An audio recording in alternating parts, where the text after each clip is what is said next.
네, 안녕하세요, 여러분. 백치 16번째 동영상 한번 이렇게 같이 한번 읽어보도록 하겠습니다. 지금 이게 녹화 찍을 때 굉장히 날이 추운데 올라갈 때는 좀 날이 풀렸으면 좋겠습니다. 그리고 건강 조심하시고요. 음, 일단은 제가 백치를 4부를 좀 두 편으로 나눠서 좀 완결을 시키고 싶어서 이렇게 조금 빨리빨리 좀 넘어가면서 툭툭툭툭 치면서 넘어갈게요. 자, 809쪽. 이제 공작의 마음속에 나스타샤 필리포프나에 대한 연민의 감정이 조금 이제 사랑 비슷하게 해석이 될 수 있는 여지가 있죠. 그러니까 아글라야가 이렇게 얘기합니다. 우리 사이에 제3자가 끼어드는 거예요. 그만하세요. 그만하세요. 뭐 이렇게 이야기를 하면서 어떻게 보면은 갈등이 있었죠. 810쪽. 공작은 8시가 지나서 눈을 떴으나 머리가 쑤셔오는 데다가 머릿속은 뒤죽박죽이었고 꿈속에서 본 괴이한 장면만이 마음속에 뚜렷이 남아 있었다. 그는 왠지 로고준을 무척이나 만나보고 싶었다. 만나서는 여러 얘기를 나누고 싶었으나 무슨 얘기를 하려는지 자신도 알 수 없었다.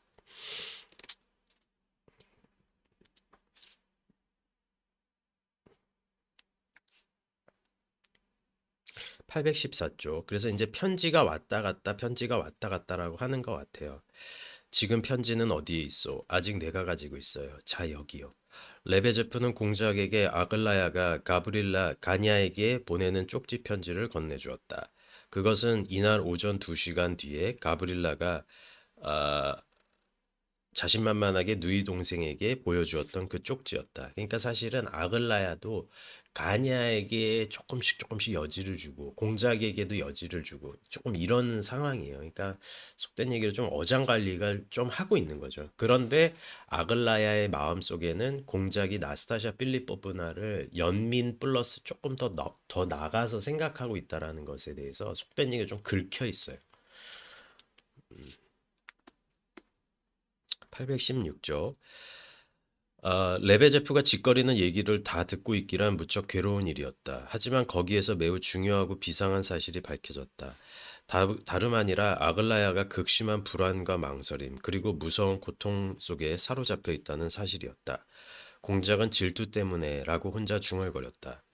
물론 못된 사람들이 아글라야의 마음을 뒤흔들어 놓았던 것이다. 아글라야는 이상하게도 그런 사람들의 말을 신뢰하고 있었다. 817조. 가냐가 도무지 믿음직스럽지 않았다. 공작은 자기가 직접 이 편지를 가냐에게 전해주기로 작정했다. 때문에 일부러 집을 나섰지만 도중에 생각을 바꾸었다.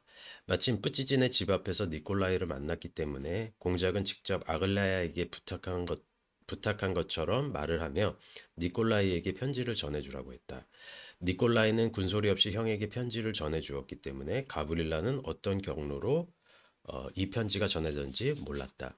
베라는 내내 편지를 찾으면서 울고 있었던 것이다. 베라는 아버지가 편지를 훔쳐간 사실을 보고 놀랐다. 이것도 사실은 그냥 블라블라블라블라블라예요. 그러니까 뭐 그렇게 넘어갈 거는 없고.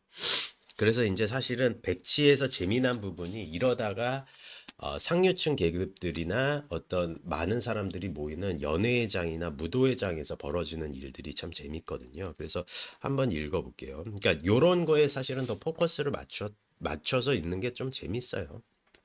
이제 공작이 파티에 참여를 한 거예요. 뭐 이런 옛반진 장군 내 부인, 옛반진 장군 내외가 이렇게 주최하는 파티에서. 자, 한번 읽어볼게요. 공작은 자리를 잡고 앉아 주위를 둘러보았다. 이 자리는 아글라야가 겁을 주었던 어제 저녁의 상상이나 밤에 꿈꾸었던 악몽과는 거리가 멀었다. 생전 처음 그는 사교계라고 불리는 이상한 것의 한 귀퉁이를 보았다.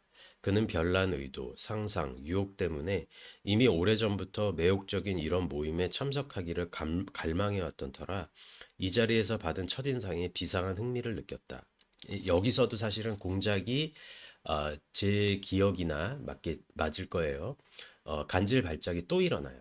한번 왜 일어나는지 한번 봐볼게요. 그러니까 제가 저번 동영상에서도 말했지만 도스토옙스키가 분명히 위대하고 역 문학 역사나 인간 인류 역사에 남는 작가는 맞는데 어, 퇴고를 안 한다라고 말씀드렸잖아요. 그리고 어떤 부분에선 지나치게 호흡이 느리고 늘어지고 주절주절 되는 것 같은데 어떤 지점에서는 정말 섬광이 이렇게 일 정도로 번쩍번쩍이는 글들을 많이 쓰는데 이 부분도 그렇거든요. 한번 읽어볼게요. 그 로고진이 자신을 습격하기 전에 간질 발작이 일어난 지점이나 이폴리트의 수기를 읽었을 때 그 현장감 넘치는 그런 묘사 못지않게 이 장면도 사실은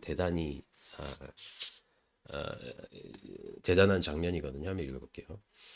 이 첫인상은 거의 매혹적이었다. 이 모든 사람들은 이렇게 함께 있기 위해 태어났을지도 모른다는 생각이 불현듯 스치고 지나갔다. 오늘 저녁 옛반진의 집에는 파티나 초대된 손님 따윈 없다. 여기 참석한 모든 사람들은 한 집안 식구나 다름없고 자신은 오래전부터 이들의 충실한 친구였는데 다만 얼마 동안 헤어져 있다가 지금 다시 만났을 뿐이라는 느낌을 받았다.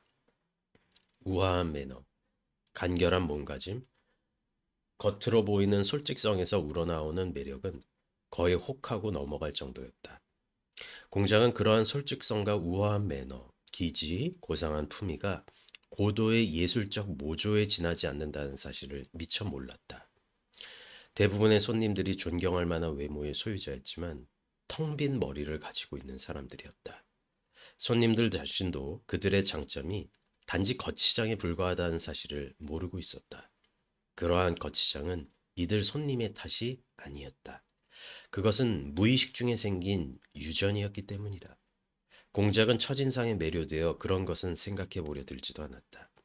예를 들어 연배로 보아 그의 할아버지 뻘인 거물 고관이 아직 미숙하기 짝이 없는 애송이의 말을 듣기 위해 일부러 하던 말을 중단하는 것은 그의 눈에 대단하게 비춰졌다.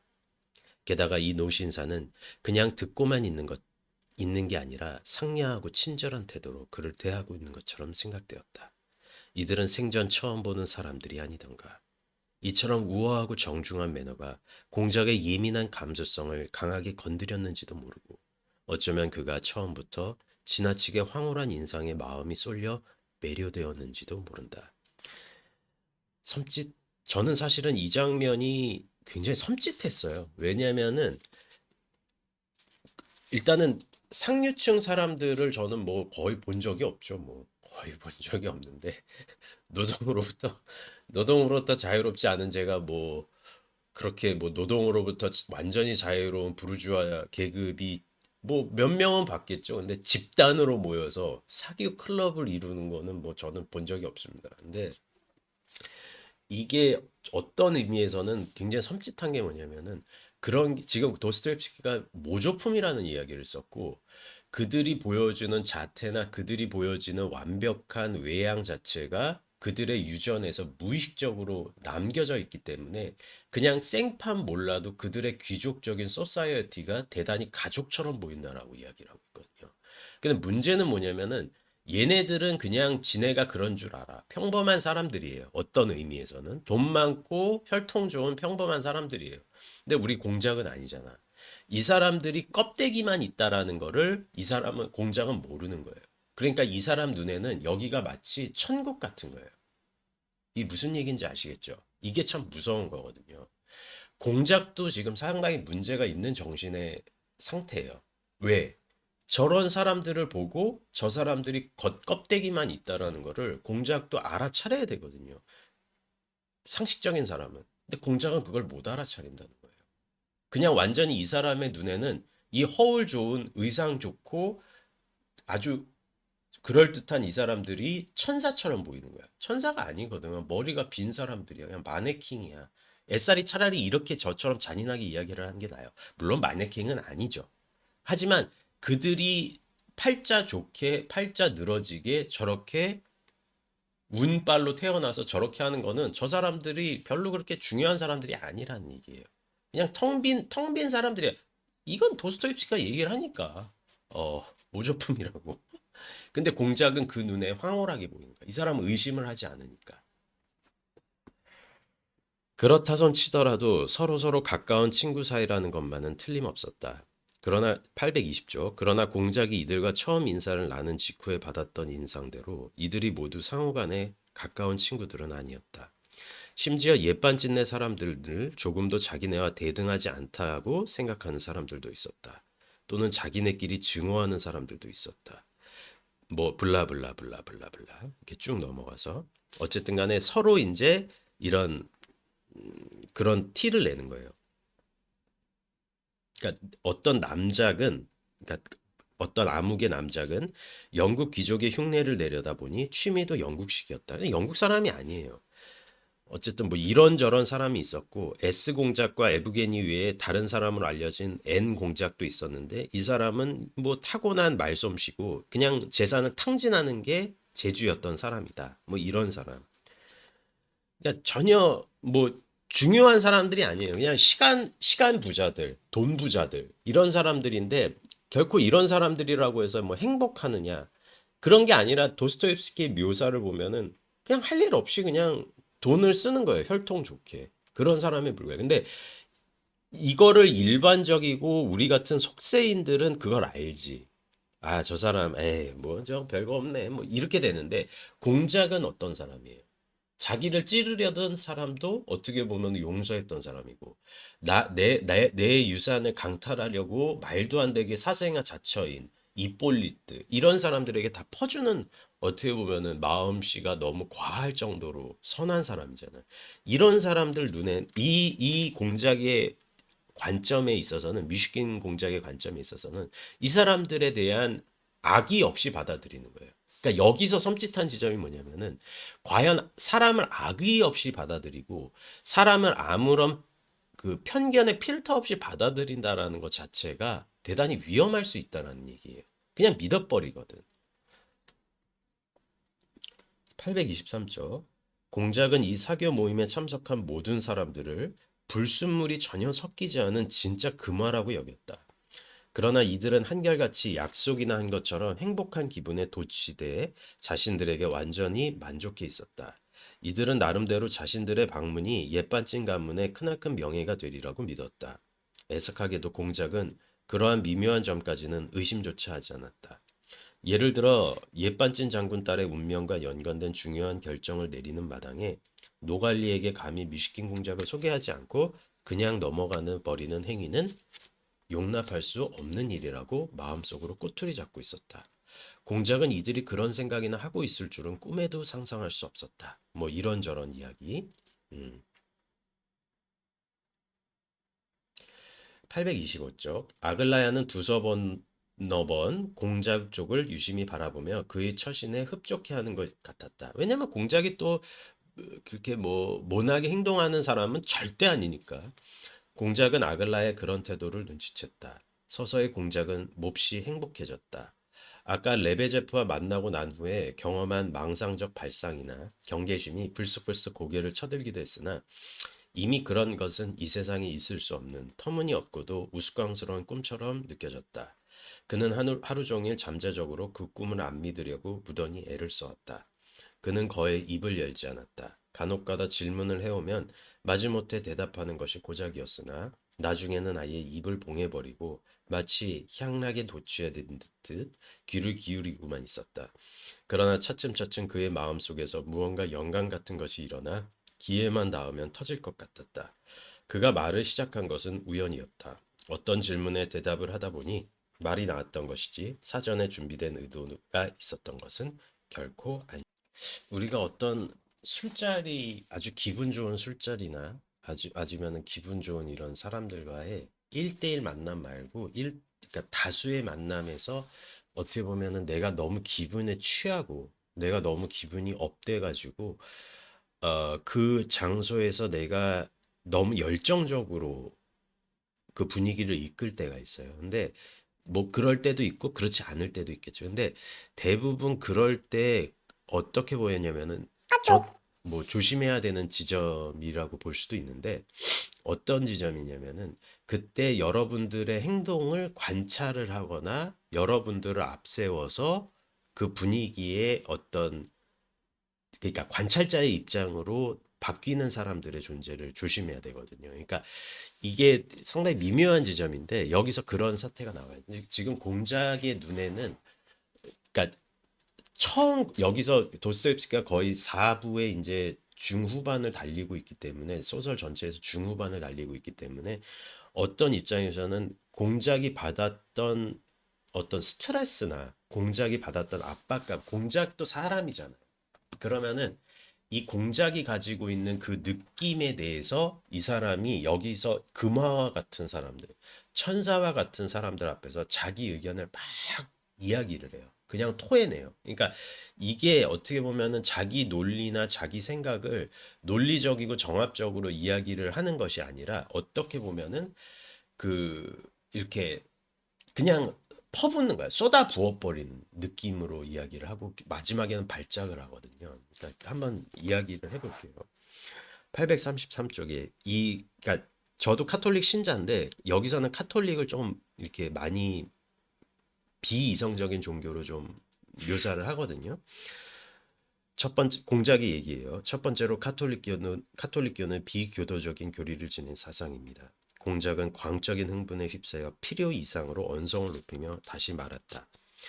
이것이 바로 첫 번째 이유이며 두 번째 이유는 카톨릭이란 무신론보다 더 나쁩니다. 무신론은 단순히 무에 대한 설파에서 그치지만 카톨릭은 거기에서 그리스도의 이상을 왜곡시키고 있죠. 심리어 모략에 의해 훼손된 사상, 반그리스도적 행위를 일삼고 있어요. 그러니까 로마 카톨릭에 대해서 교황을 내세워서 카톨릭의 그 사제들이 벌이는 일에 대해서 지금 굉장히 비판을 하고 있어요. 로마 교황은 교회령을 재산 삼아 종교적 왕이 아닌 속세에 찌든 왕좌를 차지해버리고 손에는 칼자루를 쥔 채 천하를 호령하고 있죠. 공작은 한숨 돌리기에 말을 멈췄다. 그는 심하다 싶을 만큼 빠른 어조로 말했던 것이다. 그러니까 이런 일은 없었어요.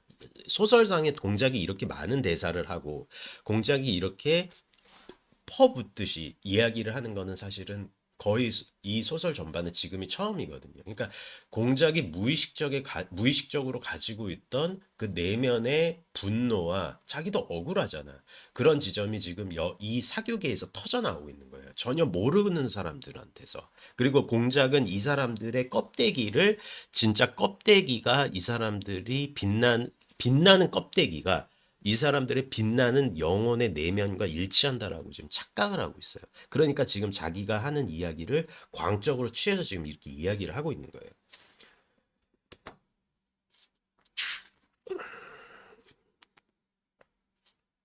어떻게까지 이야기를 하냐면 사회주의는 종교가 상실한 이건 공작의 대자입니다. 836조. 사회주의는 종교가 성실한 정신적인 권위를 차지하려 하고 인류가 애타게 호소하고 있는 정신적 갈증을 해소하려 하고 인류 구원을 그리스도가 아닌 폭력을 통해 얻으려 한다는 점은 카톨릭과는 별다른 점이 없습니다. 사회주의 역시 폭력에 의한 자유, 칼과 피에 의한 결속을 다지려는 것에 불과합니다. 그러니까 카톨릭에서 말하고 있는 교황과 로마 가톨릭 교황청과 사회주의에서 이야기하고 있는 어떻게 보면은 시스테매틱한 그런 시스템이 거의 유사하다는 거예요. 그러니까 개인의 자유와 이런 것을 음, 어떻게 보면은 음, 끊어내고 이렇게 짓누르고 그 이후에 이제 사회적인 시스템이나 이런 것을 펼친다라는 것에 있어서는 카톨릭이나 저기 뭐야 사회주의나 다를 바가 없다라고 이야기를 하고 있는 거죠. 노예 근성을 버리지 못하고 예수의 신자들이 던져놓은 미끼를 걸려들 것이 아니라 오히려 그들에게 러시아 문명을 전해주고 서유럽 사회에 당당히 진출하여 방금 전 누군가 말씀하셨듯이 가머니설로 위장한 그네들이 더 이상 우리의 그리스도에 대해 함부로 말하지 못하도록 해야만 합니다. 그만하시죠. 이렇게 이야기하고 있어요. 아니, 과장된 게 아니라 그만하지 않을 겁니다. 내겐 이것을 모든 능력을 표현해낼 능력이 부족해요. 이것 보세요. 공작은 입을 다물었다. 이글거리는 눈빛으로 이반 페트로비치를 응시했다. 그 권태로움 때문에 극도의 만족에 비롯해서 실증 때문이 아니라 그러니까 무엇 때문에 대한 갈망으로 이렇게 아, 이야기를 하고 있는 것이 아니죠. 뭐 이렇게 이야기를 하고 있고 지금 어마어마한 이야기를 퍼붓고 있어요. 그러니까 과연 그러니까 계속 한번 읽어볼게요. 그러니까 또 여기서 러시아의 범슬라브적인 민족주의 그리고 그것이 카톨릭과 어떤 의미에서는 사회주의의 결부가 되지 않고 슬라브 민족이나 러시아 민족이 가지고 있는 힘을 통해서 스스로 굴기해야 된다라는 민족주의적이고 이런 사상을 이야기를 하고 있죠. 그거는 조금 읽어보셨으면 좋겠어요. 838쪽부터 839쪽까지. 그러니까 타자로부터의 어떤 타율적인 계몽이나 타율적인 각성이 아니라 러시아가 가지고 있는 고유한 정신과 고유한 민족성을 통해서 자발적이고 자율적으로 뭐야? 계몽과 사회적인 변혁을 이끌어야 된다라고 지금 공작이 이렇게 조금 굉장히 열병에 들뜬 상태로 이야기를 하고 있어요. 839쪽. 혼란스럽게 이 얘기 저 얘기를 넘나들던 공작의 열병과 열정적이면서도 염려하는 듯한 말. 희열에 들뜬 생각의 나열들은 겉으로 봐서 이렇다 할 징후가 없었지만 금방이라도 공작의 내면에서 뭔가 심상치 않은 것이 터져나올 듯함을 예고하고 있었다. 거실에 있던 공작을 아는 모든 사람들, 소심했던 평소의 모습과 달리 평소에 거의 찾아볼 수 없었던 재치를 바라며 상류사회의 예절로 통용되고 나는 본능적인 조심스러움에서 어긋나고 있는 공작의 당돌하기 짝이 없는 언동을 조심스러운 눈길로 지켜보면서 놀라움을 금치 못했다. 근데 여기서 이제 도스토옙스키가 시적인 묘사를 하는데 아글라야가 중국 그 꽃병을 봐요. 그러니까 꽃병을 떨어뜨리지 않으려고 노력을 한다라고 하더라도 결국은 꽃병을 깨트려 버릴 것이라는 지워지지 않는 어떤 신념과 도저히 불가능하고 놀랄 만한 일이 벌어지리라는 불길한 예감이 들었기 때문이다.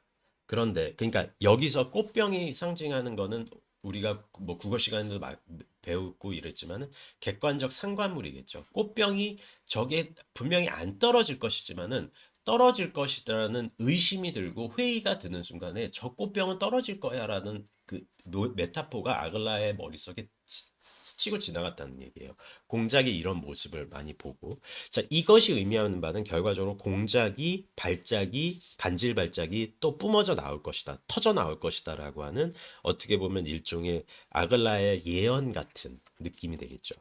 그런데 841쪽. 그런데 예감이 그대로 적중했다. 파티가 계속되면서 이미 얘기한 바와 같이 강렬하고 선명한 또 다른 인상들이 공작의 마음속으로 밀려들기 시작했다. 그는 자기의 예감에 대해서 완전히 잊고 있었다. 공작이 파블리 셰프에 관한 말을 듣고 옛반찐 장군이 그를 데려가 다시금 이반 페트로비치에게 소개시킬 때 자연히 공작은 탁자에 가까운 곳으로 자리를 옮겨 마침 옆에 놓여있던 안락 의자에 앉게 되었다. 공교롭게도 공작이 자리한 안락 의자 바로 옆쪽으로 공작의 팔꿈치에 닿을락말락한 거리를 두고 크고 아름다운 문제의 그 화병이 받침대 위에 놓여 있었다. 열변을 토하던 공작이 마지막 단어를 입 밖에 내며 갑자기 자리를 박차고 일어나더니 조심성 없이 팔을 휘두르며 무슨 영문에서인지 어깨를 으쓱했다. 그리고 꽃병이 깨졌다. 쨍그랑하는 소리, 날카로운 비명소리. 하지만 그 꽃병이 깨지는 찰나 그동안 공작의 마음을 뒤덮고 있던 모든 불안감과 이상한 예감의 정체가 밝혀졌다. 여기에 대해서 언급하지 않을 수가 없다. 수치심, 불미스러움, 두려움, 갑작스러움. 이 모든 것을 제쳐두고 공작은 무엇보다 자신의 예감이 적중했다는 사실에 적잖이 놀라고 말았다. 정확히 어떤 예감이었는지는 자신에게조차 설명해낼 수 없었다. 다만 심장이 멎을 정도로 놀라서 불가사의한 공포감을 감추지 못한 채 멍하니 서 있을 따름이었다. 이윽고 공포감 대신 한 줄기 빛과 기쁨 그리고 환희가 공작 앞에 펼쳐졌다. 조이던 순간은 마침내 지나가 버렸다. 다행히도 그런 불편한 시간이 오래 계속되진 않았다. 공작은 숨을 한번 내쉬고 주위를 둘러보았다. 우리가 사실은 제가 저번 시간에 도스토옙스키를 조금 이제 놀리고 뭐 이건 걷어내야 된다 이랬지만은 이 지점에서는 또 우리가 매료되지 않을 수가 없죠. 그러니까 도스토옙스키의 최대 장점은 수기 형식으로 쓰면 이 도스토옙스키의 강점이 정말 무지막지하게 나와요. 그러니까 당해낼 수가 없어. 도스토옙스키 특유의 수기는. 그러니까 예를 들어서 헨리 밀러, 뭐 남의 기선, 북의 기선, 뭐 이런 글을 적은 조금 이제 좀 도발적인 작가죠. 그 작가도 굉장히 수기 형식을 쓰는데 거의 도스토옙스키의 방식을 차용을 했다라고 해도 과언이 아니에요. 그러니까 수기 형식에 있어서는 이 양반을 당해낼 수가 없어요. 지금 이 묘사도 뭐 저만 그럴 수도 있지만은 그러니까 대사 빼고 한 사람의 내면에 완전히 침잠에 들어가서 그 사람의 내면으로 들어가서 그 스펙트럼으로 이 상황을 지켜보게 만드는 이 기술은 정말 대단한 것 같아요. 그러니까 여기서도 꽃병이 떨어진다라는 것 자체가 어떻게 보면은 일상적인 차원의 하나의 의미가 될 수가 있겠지만은 여기서는 별다른 의미가 아니겠지만은 여기서는 꽃병을 떨어뜨리는 우연적인 사태와 공작의 내면에 대한 발작적인 터져나옴 그리고 상류 사회에 들어가서 완전 열병에 들뜬 듯이 희열에 빠진 공작의 내면 이 세 가지가 우연한 세 가지가 펼쳐 들어가면서 여기서 쏟아져 나오는 것이거든요. 842쪽 공작은 자기 주변을 휩쓸고 간 소동에 대해 한참 동안 어리둥절해 있었다. 그는 모든 걸 눈으로 확인한 후에야 사태를 완전히 파악했다. 그러나 공작은 여전히 딴 사람처럼 마치 살면서 방으로 기어들어가 좋아하는 사람들을 몰래 지켜보곤 하는 동화 속의 투명 인간이라도 된 듯 자신은 이 일과 아무런 관련이 없다는 표정을 짓고 있었다. 깨진 화병 조각이 치워지는 것을 지켜보며 빠르게 오고 가는 대화를 듣고 있던 공작은 이상하리만큼 창백한 아글라야와 시선이 마주쳤다. 아글라의 눈빛 속에는 혐오감도 분노도 없었다. 그녀는 다른 사람들에게 날카로운 시선을 던지면서도 공작에게는 다소 연밀언인 눈빛을 보냈다. 공작의 가슴이 두근거렸다. 시간이 좀 흐르자 웃음소리도 커졌다. 모두들 화석처럼 굳어진 공작의 모습을 보고 웃었다. 그것은 다정함과 유쾌함이었다. 장군 부인은 부인을 필두로 많은 사람들이 공작에게 다가와 부인과 다른 부인들이 공작에게 위로를 건넸다. 장군 부인도 역시 친절하게 무엇을 얘기했다. 옛방진 장군도 다정하게 자신을 보고 웃었다. 어떤 노관리는 공작에게 더욱더 호의 있게 했다. 마치 놀란 어린아이를 달래듯이 그를 타일렀다. 이 모든 상황이 공작을 기쁘게 했다. 천국이죠. 그러니까 자기가 이렇게 실수를 했어. 그래서 귀한 중국 꽃병을 떨어뜨렸어. 그러면은 사실은 난리를 쳐야 되잖아. 그리고 자기가 하지도 않았고 이런 일에 대해서 어때? 협잡꾼들이 와가지고 나를 거의 인격 살인까지 했잖아. 그리고 로고지는 어때? 의형제까지 맺었잖아. 근데 칼 들고 기다리고 있고 이러잖아. 근데 여기서는 어때? 꽃병 하나 이렇게 떨어뜨렸다 보이는데 뭐 아글라야에서부터 난리를 나잖아. 그러니까 공작의 시선이 어때요? 이 사람이 또 여기서 오락가락한 거야. 이 뭔 얘기인지 아시겠죠? 그러니까 사람이 결과적으로 배치도 뭐 거의 이건 뭐 또 당연한 얘기인데 인류 역사에 뭐 무조건 남는 그런 소설인데 배치도 사실은 우리 아직도 현실에 결부가 된 소설인 게 뭐냐면은 그러니까 우리가 상류층이라든지 부르주아라든지 그 뭐 기생충이라는 영화에서도 나와 비슷한 대사잖아요. 마지막에 그 최우석 배우가 이렇게 얘기하잖아요. 그 이렇게 사람들이 저 사람들은 마치 준비한 듯이 저렇게 오는구나. 근데 자기네 가족은 어제 물바다에서 물 펐잖아요. 반지하에서. 그러니까 그거랑 지금 맥이 같은 것 같아요. 지금 여기서도 근데 최우석이 연기하는 기우인가요? 그 아들은 거부감을 일으키잖아요. 저거는 실상이 아닌 것 같아. 오히려 환상 같아. 저렇게 노동으로부터 자유로우면서 첼로 키고 비가 와서 지네 집은 깽판이 됐는데 어때? 거기는 화창해졌잖아요. 그, 그 집은 사장 집은. 그러니까 거- 그 최우석의 반응은 거절이었다면 공작은 여기에 흡수해 들어가 버린 거예요. 그러니까 왜냐하면 공작은 부정의 힘이 없는 사람이니까. 나를 죽여도 오케이, 내 재산을 빼앗아가도 오케이, 나를 귀샤대기 따려도 오케이, 이런 사람이잖아요. 그러니까 무언가를 타자로부터 들어온 무언가를 밀어낼 수 있는 힘이 없는 사람인 거예요. 그러니까 이런 호의가 가식이고 껍데기고 기만이라는 거를 몰라 지금 이 사람은. 이게 뭔 얘기인지 아시겠죠? 이게 상당히 어떻게 보면 우리에게 생각을 하는 지점이 있는 것 같아요. 결과적으로 부정인 것 같아요. 저는 뭐 해겔 철학 같이 이렇게 해석이 될 수가 있겠지만 우리가 우리 자신을 지킬 수 있는 하나의 지점은 부정의 힘이라고 보거든요. 어떤 걸 밀어내는 힘, 부정의 힘. 근데 공작은 그게 없는 거예요. 모든 걸 수용하는 힘이야.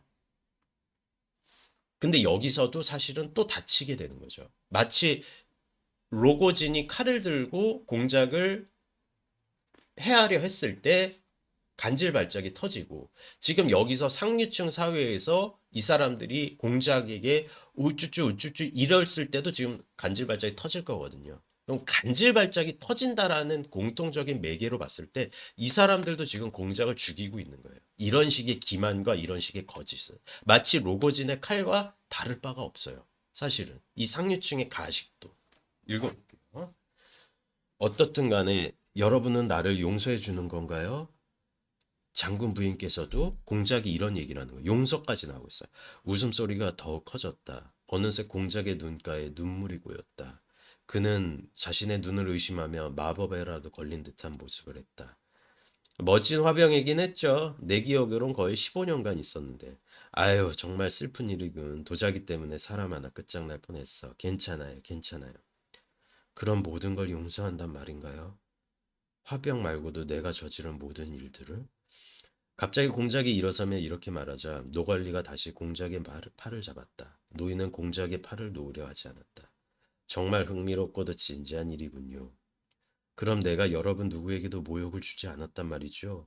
내가 지금 얼마나 행복한지 믿지 못하실 겁니다. 하지만 분명히 무슨 일을 저지른 것 같아요. 과연 내가 여기서 누구에게든 모욕을 줄 수 있었을까요? 만일 내가 그렇게 생각한다면 여러분들을 다시 모욕하는 거겠죠?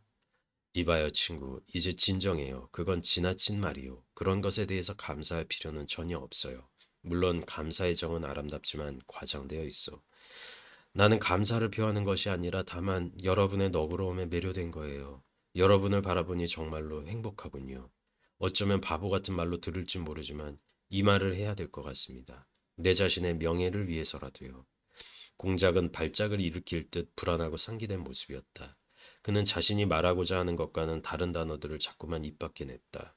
그의 시선은 계속 얘기해도 좋겠냐고 묻고 있는 듯했다. 마침내 공작의 눈길은 다른 부인에게로 향했다. 뭐 이런저런 이야기고, 공작이 지금 어떤 의미에서는 뭐야? 완전히 희열에 차 있는 거예요.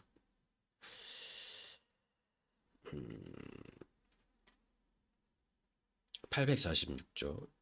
그래서 나는 가슴속에 고통을 안고 이 공간에 들어왔어요. 실제로 러시아 상류 계급은 이미 아무짝에도 쓸모없는 구시대적 산물로 치부되잖아요. 전통마저 상실해버린 이 바닥의 상류 계급은 사장되어 갈 수밖에 없죠. 그래도 여전히 사소한 시기심 때문에 자신들의 앞을 가로막는다고 생각하며 진보적인 젊은 사람들과 싸우는 모습이란 자기들이 소멸해 가는 줄도 모르고 말이에요. 저럴 수가, 또 소란이네. 말하게 두시오. 온통 떨고 있지 않소. 그러니까 부들부들 떨면서 얘기하는 거야. 공작은 제정신이 아니었다. 여기서 내가 무엇을 보았을까요? 나는 오늘 이 자리에서 고상하며 순박하며 현명한 분들을 만났어요. 나 같은 애송이의 말도 기꺼이 들어주시는 어른도 알게 됐어요. 내가 스위스에서 만났던 사람들에게 결코 뒤지지 않는 선량한 분들로 이해하고 용서할 줄 아는 따뜻한 마음의 러시아인들을 마주하고 있단 말입니다.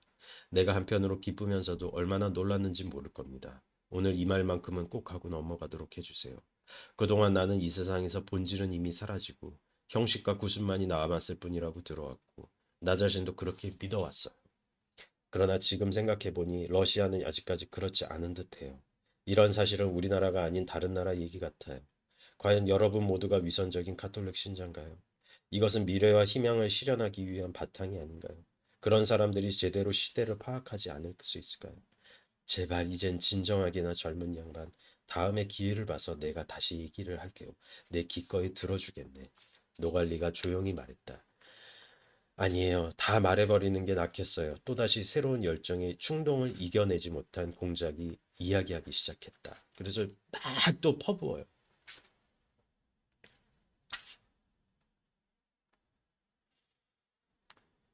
음, 그래서 851조. 여기서도 광적인 공작의 그 토해냄이 이제 막 펼쳐 나오거든요. 나는 851조. 나는 나무 옆을 지나가면서도 행복을 느끼지 못하는 사람을 도무지 이해할 수 없어요. 도대체 그런 사람들을 뭘 보고 다니는 거죠? 사랑하는 사람과 얘기를 나누면서도 행복을 느끼지 못한다는 게 말이나 됩니까? 어린아이를 보세요. 신이 선물한 아름다운 노을을 보세요. 풀잎을 어떻게 자라고 있는지를 보세요. 당신을 쳐다보며 사랑하고 있는 눈을 바라보세요. 공작은 이렇게 말하며 꽤 오랫동안 서 있었다. 노관리도 이젠 놀라워하며 공작을 쳐다보고 있었다. 장군 부인이 누구보다 빨리 사태를 짐작하고 두 손을 꼭 쥐며 아 하느님 맙소사 하고 소리를 질렀다. 그러니까 아는 거야. 이 부인은 옛반진 장군 부인은 착했잖아. 이폴리트한테도 이렇게 토닥토닥 해주고 그랬잖아. 얘 죽어요. 이러지 마요. 막 이렇게 했잖아. 그러니까 부잣집 부인인데 굉장히 마음이 넓은 그런 부인이었잖아요. 아글라의 엄마. 그러니까 아는 거야. 이제 발작 터지겠다는 거야. 아글라야는 재빨리 공작에 달려가 두려움에 떨며 고통이 일그러진 표정을 하고 양팔을 벌려 공작을 감싸 안았다. 이윽고 그녀는 이 가엾은 청년의 뒤흔들며 내동댕이 쳐져버린 영혼에서 나오는 소름 끼치는 비명 소리를 들었다. 그러니까 이 정신 착란이에요. 정신 착란 플러스 간질이 터진 거야. 공작은 양탄자 위에 쓰러져 있었다. 누군가 환자의 머리 위로 얼른 베개를 받쳐주었다. 이런 상황은 누군도 예상하지 못했다. 15분 정도가 흐른 후 N 공작과 에브게니 파블로비치 그리고 노관리가 다시금 파티에 활기를 붙이려 했지만 30분가량 지나자 모두를 자리를 떴다. 연민이 섞인 다소 한탄하는 듯한 많은 얘기들이 오고 갔고 그 중에는 몇몇 의견도 끼어 있었다. 뭐 이런저런 공작에 대한 뒷얘기겠죠. 에휴, 저 사람 뭐 이렇게 끝난 거겠죠.